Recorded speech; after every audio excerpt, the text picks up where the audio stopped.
Item ಯಾವುದೇ ಇರಲಿ try ಮಾಡಿ ಆಚಿ ಚಿಕನ್ ಮಸಾಲಾ. ಬಾಗಲಕೋಟೆ ಉಪಚುನಾವಣಾ ಕಣ ಸದ್ಯ ರಂಗೇರ್ತಾ ಇದೆ.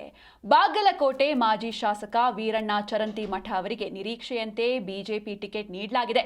ಇತ್ತ ಕೈಪಾಳ್ಯದಲ್ಲಿ ಮೇಟಿ ಕುಟುಂಬದಲ್ಲೇ ಟಿಕೆಟ್ ಕಲಹ ಜೋರಾಗಿದೆ. ಸಿಎಂ ಮೇಟಿ ಮಕ್ಕಳ ಸಂಧಾನ ಸಭೆ ಮಧ್ಯೆಯೂ ಅಭ್ಯರ್ಥಿ ಘೋಷಣೆ ಇನ್ನೂ ಕಗ್ಗಂಟಾಗಿ ಉಳಿದಿದೆ. ಈ ಬಗ್ಗೆ ಒಂದು ರಿಪೋರ್ಟ್ ಇದೆ ನೋಡಿ.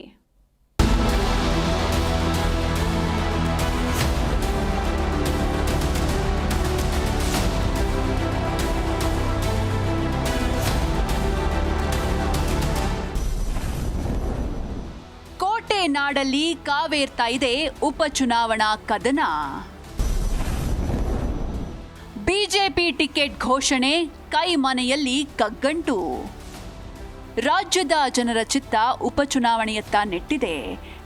ಟಿಕೆಟ್ಗಾಗಿ ಎರಡು ಪಕ್ಷದಲ್ಲಿ ಫೈಟ್ ಮಧ್ಯೆ ಬಿಜೆಪಿ ಕೊನೆಗೂ ನಿರೀಕ್ಷೆ ಎಂಬಂತೆ ವೀರಣ್ಣ ಚರಂತಿಮಠ ಅವರಿಗೆ ಟಿಕೆಟ್ ಘೋಷಣೆ ಮಾಡಿ ಯುಗಾದಿಯ ಗಿಫ್ಟ್ ನೀಡಿದೆ.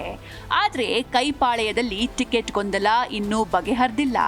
ಈ ಎಲ್ಲಾ ವಿಚಾರಕ್ಕೆ ಸಾಕ್ಷಿಯಾಗಿದ್ದು ಬಾಗಲಕೋಟೆ ವಿಧಾನಸಭಾ ಕ್ಷೇತ್ರ. ದಿವಂಗತ HY ಮೇಟಿ ನಿಧನದ ನಂತರ ತೆರವಾಗಿದ್ದ ಬಾಗಲಕೋಟೆ ಕ್ಷೇತ್ರಕ್ಕೆ ಉಪಚುನಾವಣೆ ಎದುರಾಗಿದೆ. ಈಗಾಗಲೇ ಬಿಜೆಪಿ ತನ್ನ ನೆಚ್ಚಿನ ಅಭ್ಯರ್ಥಿಯನ್ನ ಘೋಷಿಸಿದೆ. ಇತ್ತ ಬಿಜೆಪಿ ಕಾರ್ಯಕರ್ತರು ಗ್ರೌಂಡ್ ಲೆವೆಲ್ ಪ್ರಚಾರದಲ್ಲಿ ಬ್ಯುಸಿಯಾಗಿದ್ದಾರೆ. 2 ಬಾರಿ ಶಾಸಕರಾಗಿ ಆಯ್ಕೆಯಾಗಿದ್ದ ಮಾಜಿ ಶಾಸಕ ವೀರಣ್ಣ ಚರಂತಿಮಠ ಅವರಿಗೆ ಬಿಜೆಪಿ ಹೈಕಮಾಂಡ್ ಟಿಕೆಟ್ ನೀಡಿದೆ. ಕಳೆದ ಚುನಾವಣೆಯಲ್ಲಿ ಕಾಂಗ್ರೆಸ್ನ HY ಮೇಟಿ ವಿರುದ್ಧ ಕೇವಲ 5,978 ಮತಗಳಿಂದ ಸೋತಿದ್ದ ಚರಂತಿಮಠಗೆ ಟಿಕೆಟ್ ಕೊಡಲು ಮುಖ್ಯ ಕಾರಣ. ಅಲ್ಲದೆ ಪ್ರಬಲ ಲಿಂಗಾಯತ ಸಮುದಾಯದವರಾಗಿದ್ದು ಟಿಕೆಟ್ ಸಿಕ್ಕ ಬಳಿಕ ಮಾತನಾಡಿದ ಚರಂತಿಮಠ ನಾವೇ ಗೆಲ್ತೇವೆ ಅಂತ ವಿಶ್ವಾಸ ವ್ಯಕ್ತಪಡಿಸಿದ್ದಾರೆ.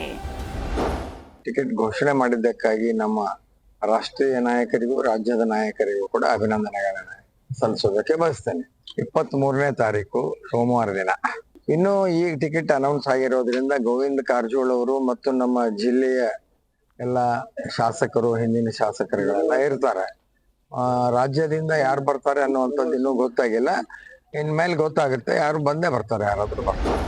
ಇನ್ನು ಬಾಗಲಕೋಟೆ ಕ್ಷೇತ್ರದಲ್ಲಿ ಅಖಂಡ ಲಿಂಗಾಯತ ಸಮುದಾಯ ಪ್ರಾಬಲ್ಯ ಹೊಂದಿದ್ರೆ SC ST ಕುರುಬ ಹಾಗೂ ಮುಸ್ಲಿಂ ಸಮುದಾಯವನ್ನ ಒಗ್ಗೂಡಿಸಿ ಅಹಿಂದ ವರ್ಗ ಹಾಗೂ ಅನುಕಂಪದ ಆಧಾರದ ಮೇಲೆ ಟಿಕೆಟ್ ನೀಡಿದ್ರೆ ಕಾಂಗ್ರೆಸ್ ಅಭ್ಯರ್ಥಿ ಗೆಲ್ಲಬಹುದು ಎಂಬ ಲೆಕ್ಕಾಚಾರ ಕೈ ನಾಯಕರದ್ದು. ದಿವಂಗತ ಮೇಟಿ ಅವರ ಮಕ್ಕಳಲ್ಲಿ ಒಬ್ಬರಿಗೆ ಟಿಕೆಟ್ ನೀಡಲು ತಯಾರಿದ್ದಾರೆ. ಆದರೆ ಮೇಟಿ ಅವರ ಮಕ್ಕಳಲ್ಲೇ ಟಿಕೆಟ್ ಗೊಂದಲ ಜೋರಾಗಿದೆ. ಮೇಟಿ ಅವರ ಕಿರಿಯ ಪುತ್ರಿ ಮಹಾದೇವಿಗೆ ಟಿಕೆಟ್ ನೀಡದಿದ್ರೆ ಬಂಡಾಯ ಅಭ್ಯರ್ಥಿಯಾಗುವ ಹೇಳಿಕೆ ನೀಡಿದ್ರು. ಇದು ಕೈ ನಾಯಕರ ತಲೆನೋವಿಗೆ ಕಾರಣವಾಗಿದೆ. ಶಾಂತ ಸ್ವಭಾವದ ಮೇಟಿ ಅವರ 2ನೇ ಪುತ್ರ ಉಮೇಶ್ ಮೇಟಿಗೆ ಟಿಕೆಟ್ ನೀಡೋದಕ್ಕೆ ಕೈ ನಾಯಕರು ಬಹುತೇಕ ಒಪ್ಪಿದ್ದಾರೆ. ನಾಮಪತ್ರ ಸಲ್ಲಿಕೆಗೆ ತಯಾರಿ ಮಾಡಿಕೊಳ್ಳಿ ಅಂತ ಉಮೇಶ್ ಮೇಟಿಗೆ ಕೈ ನಾಯಕರು ಹೇಳಿದ್ದಾರೆ ಎಂಬ ಮಾಹಿತಿ ಇದೆ. ಹೀಗಾಗಿ ಮೇಟಿ ಅವರ 4 ಜನ ಮಕ್ಕಳ ಜೊತೆ ಸಭೆ ಮಾಡಿರುವ ಸಿಎಂ ಸಿದ್ದರಾಮಯ್ಯ ಹೈಕಮಾಂಡ್ ಯಾರಿಗೆ ಟಿಕೆಟ್ ನೀಡುತ್ತೆ ಅವರ ಪರವಾಗಿ ಎಲ್ಲರೂ ಕೆಲಸ ಮಾಡಬೇಕು ಅಂತ ಸೂಚಿಸಿ ಕಳುಹಿಸಿದ್ದಾರೆ. ಇದೆಲ್ಲದರ ನಡುವೆ ಬಿಜೆಪಿಯ ಚರಂತಿಮಠ ಪ್ರಚಾರಕ್ಕೆ ಯಡಿಯೂರಪ್ಪ, ವಿಜಯೇಂದ್ರ, ಕೇಂದ್ರ ಸಚಿವರು ಭಾಗಿಯಾಗ್ತಾರೆ ಅಂದ್ರು. ಜೊತೆಗೆ ವಿಜಯಪುರ ಶಾಸಕ ಬಸನಗೌಡ ಪಾಟೀಲ್ ಯತ್ನಾಳ್ ನಮ್ಮ ವೈಯಕ್ತಿಕ ಸಂಬಂಧದ ಕಾರಣ ಪ್ರಚಾರಕ್ಕೆ ಬರೋದಾಗಿ ಹೇಳಿ ಅಚ್ಚರಿ ಮೂಡಿಸಿದ್ದಾರೆ. ಬೇರೆ ಪಕ್ಷದ ಟಿಕೆಟ್ಗಳ ಬಗ್ಗೆ ನಾವು ವಿಚಾರ ಮಾಡಕ್ ಹೋಗೋದಿಲ್ಲ. ನಮ್ಮ ಪಕ್ಷದ ಸಂಘಟನೆ ನಾವು ಗೆಲ್ಲಬೇಕು. ಭಾರತೀಯ ಜನತಾ ಪಾರ್ಟಿ ಬಾಗಲಕೋಟೆಯಲ್ಲಿ ಗೆಲ್ಲಬೇಕು. ಇದು ನಮ್ಮ ಕ್ಷೇತ್ರ. ಇಲ್ಲಿ ಹಿಂದುತ್ವ ಗೆಲ್ಲಬೇಕು. ಅದೊಂದು ಅಜೆಂಡಾದಿಂದ ನಾವು ಕೆಲಸ ಮಾಡ್ತಾ ಇದ್ದೀವಿ. ಬರ್ಬೋದು, ಅವರು ಬರ್ತಾರೆ, ಅವರು ಕೂಡ. ಒಟ್ನಲ್ಲಿ ಈಗಾಗಲೇ ಬಿಜೆಪಿ ಅಭ್ಯರ್ಥಿ ಘೋಷಣೆಯಾಗಿ ಪ್ರಚಾರ ಕಾರ್ಯ ಸಹ ಶುರುವಾಗಿದ್ರೆ ಇತ್ತ ಕೈಪಾಳ್ಯದಲ್ಲಿ ಟಿಕೆಟ್ ಗೊಂದಲವೇ ಇನ್ನೂ ಬಗೆಹರಿದಿಲ್ಲ. ಕೈ ಟಿಕೆಟ್ ಘೋಷಣೆಗೆ ಕೌಂಟ್ ಡೌನ್ ಶುರುವಾಗಿದ್ದು ಮೇಟಿ ಕುಟುಂಬದಲ್ಲಿ ಯಾರಿಗೆ ಟಿಕೆಟ್ ಸಿಗುತ್ತೆ ಎಂಬ ಕುತೂಹಲ ಎದುರಾಗಿದೆ.